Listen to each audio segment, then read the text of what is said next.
Here are 5 things I think dads can do during the birth of their child to make sure that both they and their partner have the best experience possible. My name's Rory and I became a dad just over 2 months ago now, and let me tell you, it has been a massive learning curve. And so I'm making these videos just to document everything I've learned along the way, and I hope that by sharing these things that we learned through the process of this little thing coming into the world, it can help you too. Number 1, be a content creator. I don't mean get all these videos and pictures so that you can then post them on Instagram and people can see them. No, I mean give yourself that role of capturing the memories of those special moments, pre, during and after birth. And the best thing you can do is to just come up with a shot list. So speak to your partner and decide, okay, let's try and get one photo of the two of us before we go into labour, for example. And then maybe she wants you to, or you'd like to set up your camera or phone and during the labour itself for just 5 minutes. Just put it on the side, get a clip of that.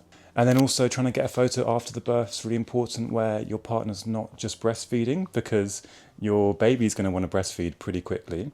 And obviously if your partner's boobs are out, you might not be able to share that with friends and family. So just having a little conversation and think about, okay, where's the balance here between us being really present to the birth and enjoying it and soaking it up, and you as the dad who's going to be a bit more clear-headed and have a little bit less going on, obviously, during the birth. Where can you kind of take the reins a bit and make sure that you get a few really nice shots? If you're like me, you're going to be a little bit unsure sometimes about like how to take the photo and so on. Don't worry too much about that. And to be honest, it might even be that you decide we're going to ask a midwife to take a photo or a doctor, in which case you just having that shot list means that you know at some point during that birth process when you guys are in hospital, you can go and ask the nurse, okay, would you mind coming and take a photo of us now? Instead of you having to burden your partner by saying, oh, should I go and ask now? Or, just take on the reins, you do that, and no doubt your partner will be super happy with you for giving it a go afterwards. It might not be the most cinematic shot, it might not be the most beautiful photo you've ever taken. To be honest, birth is messy, like you're both going to be exhausted. It's not going to be the most romantic photos you've ever taken, but it probably will be some of the most special photos you've ever taken. So I'd really recommend embracing your inner content creator. Number 2, be an advocate. What does this mean? You should be your partner's voice as much as possible throughout that time at hospital. She is going to be tired, she's going to be probably a bit uncomfortable, and she might even be in pain for parts of that process of giving birth. So what really helped me was speaking to my partner before we went into labour, having our birth plan, so deciding the type of birth that we wanted to have, and going into the details of that. You're going to be encountering a lot of hospital staff, doctors, midwives, maybe surgeons, whoever. And almost all the time in our experience, they are wonderful people who, despite being exhausted, stressed, overworked, underpaid, are just going above and beyond all the time. But sometimes you might get one, and we had one for a brief period when Whitney was on one of the wards, who was a little bit less sympathetic, compassionate, and a little bit less proactive. And Whitney needed basic things doing because after the birth, as you'll encounter, there's lots of small things that need doing, whether it's changing the baby for the first time or the blood tests or the urine tests that your partner will need to provide. So if you can be the person who's having the conversations with the professionals, that's going to take the burden off of your partner.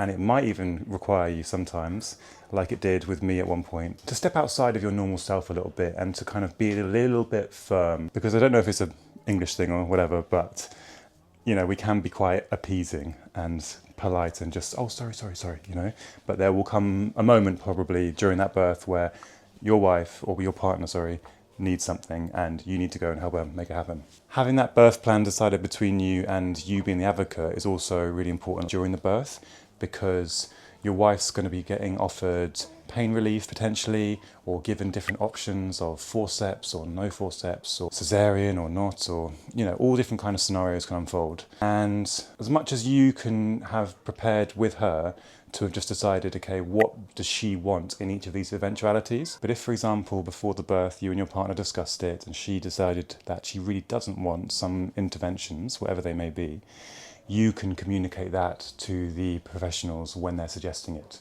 So they might say, oh, such and such is happening in the birth right now. Would you like to do X? I don't know, have an epidural, for example. It's like a intense pain relief.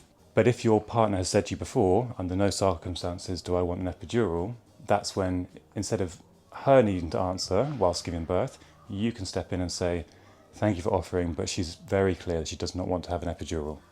And then maybe, in the minutes that follow, you can have a little quiet conversation with her without the pressure of the professionals. And you can say, babe, how are you doing? Just letting you know it's like an option if you want to take it. And, there's no medals here for being brave and not having pain relief.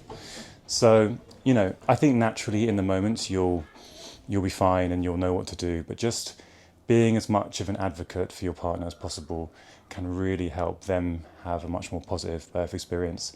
And it also gives you a really clear role throughout the whole process. Number 3, be a vibe conductor. I think there's quite a fun role for the dads here to be in charge of the music, the ambiance, the environment that your partner gives birth in. The ward, the hospital, let me tell you, most of them are really, really hot, loud and noisy. And part of you helping curate a nice environment might be helping to kind of dull those sounds.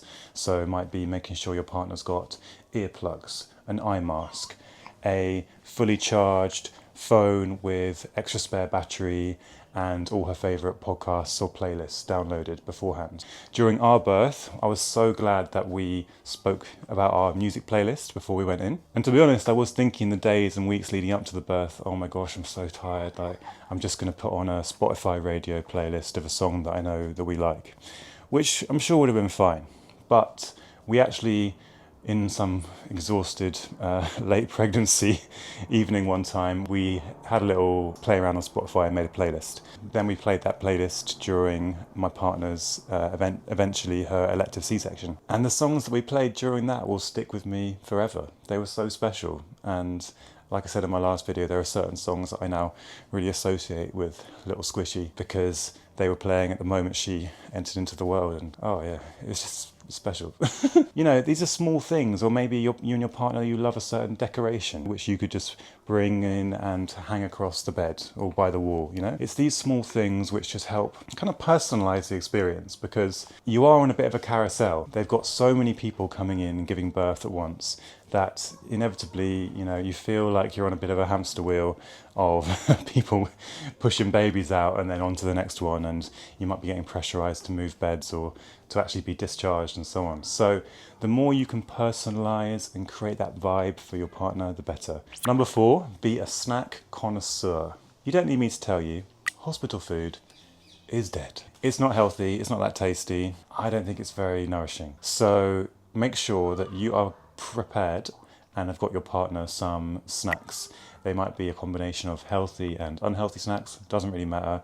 As long as you spoke to her beforehand and said, babe, what are the snacks you want me to get? Other thing I did, which I would really recommend, is after your partner's given birth and things have settled a little bit, order your favourite food. For us, maybe not our favourite food, but we love sushi. And obviously you're not really meant to have sushi during the pregnancy, although I think that is a bit outdated and we did have a bit of sushi.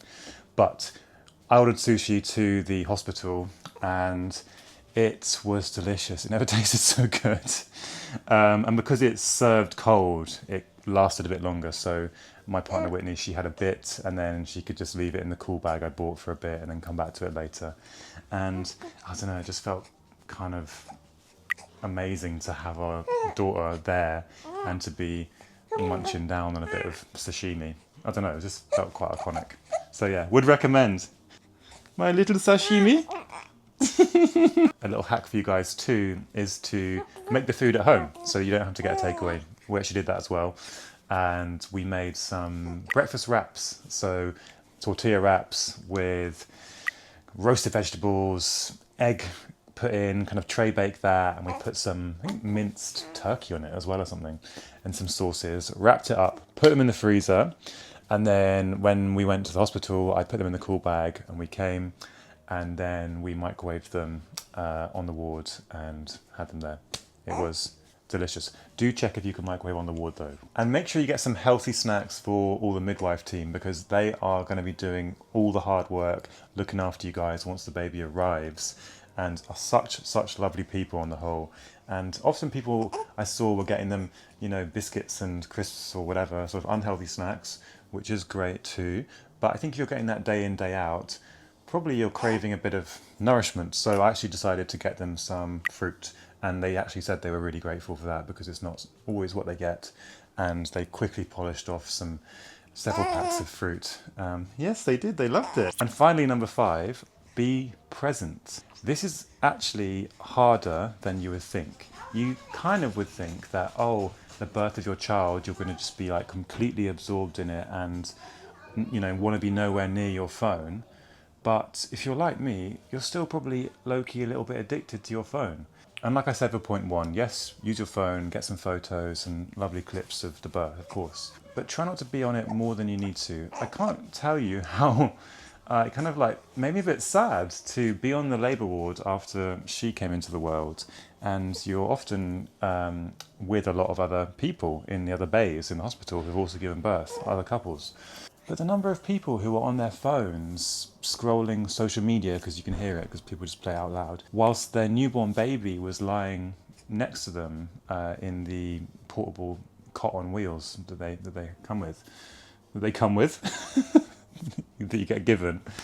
You know, we're already bringing our children into a world that's so heavily reliant on technology, and we're all watching so much social media. And of course I recognise the irony, you're watching this video and hopefully it's really helpful and there's value to it, there's benefits to it, of course, but Whitney and I have really tried to keep screens and us being on screens away from this little one as much as we possibly can. So we made a big effort not to be on our phones more than we needed to be during the birth, and I'm so glad we did, because I just felt so connected to Whitney, but also to little Squishy.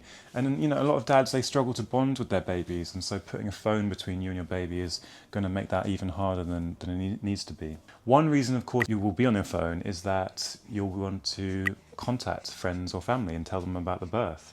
So what I'd really recommend, which is what I did, was contact people beforehand and give them an expectation. So, you know, I kind of knew that some family members were obviously really excited for the birth and would want to know exactly when it happens, and that everyone was healthy and well and so on. And of course it's understandable, I'd be the same. But we messaged ahead people before we went into labour. We set expectations and just said, no news is good news. Like, honestly, no news is good news. And we will message you guys when we're able to. And although you're going to be super excited and maybe have an urge to want to tell people, don't rush it. I waited until we got back home from the hospital as a family, and maybe even an extra day before I told my friends. No, bro. Oh my God. It's just the most magical thing I've ever experienced in my life. Bro, welcome to the club, man. So yeah, don't rush to tell people. Focus on being present as much as you can. You will not regret it. And before I end this video, I would just say, please, please, please look after yourself. So much focus during the birth is understandably on the health and well-being of the baby and your partner giving birth. For example, the first night that she was born, I went home and slept for 6 hours, and then I came back to the hospital. I'm a dad. Whitney and my daughter are going to stay the night, and I'm going to come back first thing tomorrow morning. It is so late, I'm so tired. I'm going to go recharge so that I can be fresh to look after Whitney tomorrow. It's hard to leave them, but it's necessary. And wow,